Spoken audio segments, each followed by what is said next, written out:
여러분 안녕하세요. 닥터 신만의 TV의 이영진 교수입니다.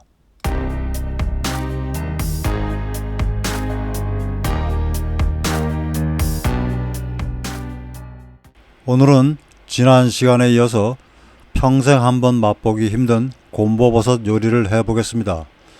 구별해야 할 독버섯이 있으므로 우선 다시 한번 곰보버섯의 생김새 특징을 복습하겠습니다. 채취 후의 모습인데요.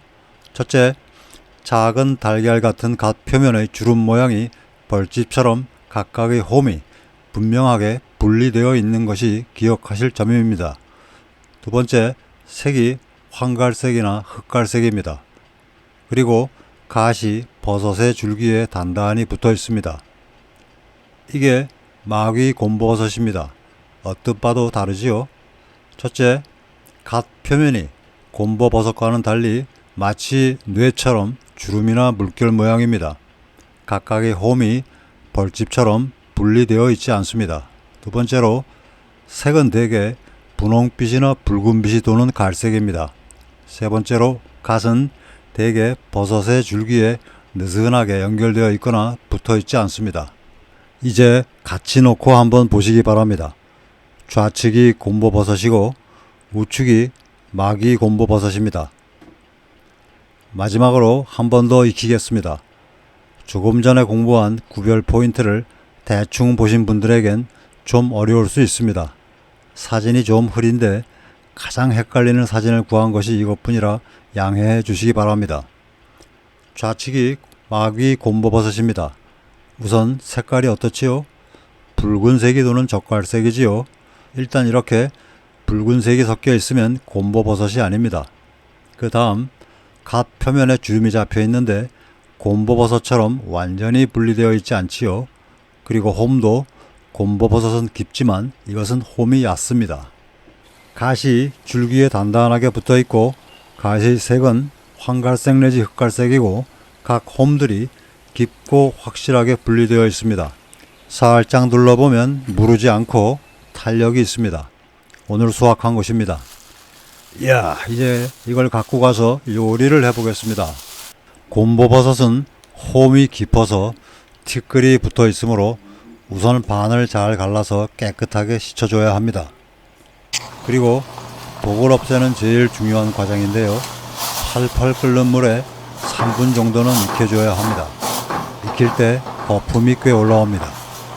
데친 후에는 찬물에 담그어서 손으로 한 움큼씩 쥐고 꾹꾹 눌러주며 흐르는 물에 세척합니다. 데친 후에 곰보버섯은 탄성이 증가돼서 부서지지 않으므로 손으로 힘을 쥐어 짜도 부서지지 않습니다. 이제 잘 달궈진 팬에 식용유 또는 참기름이나 올리브 기름을 두르고 노릇노릇해질 때까지 잘 볶아줍니다. 소금에 찍어 먹을 거라서 기름 외에는 아무것도 넣지 않으시는 게 좋습니다. 외국에서처럼 버터에 볶으셔도 됩니다. 이제 맛을 보기 전에 부작용 주의점 공부해야지요. 첫째, 하이드라진이라는 성분 때문에 생으로나 덜 익힌 상태로는 절대 먹지 않아야 합니다. 반드시 먼저 펄펄 끓는 물에 데치고 데친 것에 열을 가해서 요리를 하시고요. 처음엔 일단 조금만 먹고 괜찮으면 더 잡수시기 바랍니다. 곰보버섯과 유사한 독버섯, 마귀 곰보버섯이 아닌 것을 확인해야 합니다. 자신이 없으면 채취하지 않으셔야 합니다. 곰보버섯은 납이나 비소 같은 중금속 축적 성질이 있으므로 도심 주변이나 오염된 곳에서는 채취를 피해야 합니다. 알레르기 반응이 생기면 즉시 중단하시고 심하면 병원을 방문하시고요. 충분히 익힌 경우라도 과량을 섭취하거나 처음 먹는 경우에는 오심이나 구토, 복통, 설사가 나타날 수 있습니다. 자, 이제 맛을 봐야지요. 처음 먹어보는 맛 경험 때문에 살짝 흥분 상태입니다. 우와, 이건 뭐지? 야,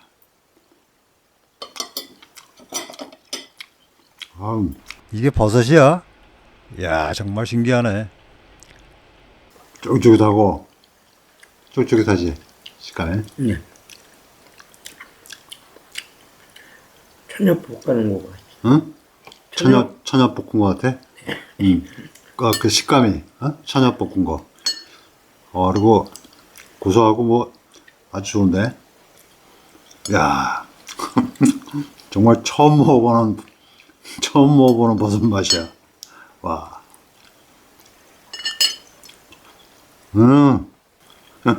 해산물 같아. 버섯 같지가 않고. 야. 부작용 중에 처음 먹어보는 경우에 위장장애가 생길 수 있다고 말씀드렸지만 저는 전혀 그런 느낌이 없습니다. 다 먹고 나서 30여 분이 지났는데 속이 너무 편하고 위장이 편해지는 기분입니다. 전통의학에서 소화장애에 사용했고 현대의학에서는 장의 유해 세균을 감소시키고 장 점막의 기능을 강화해준다는 보고가 정말 제게는 맞는 것 같습니다.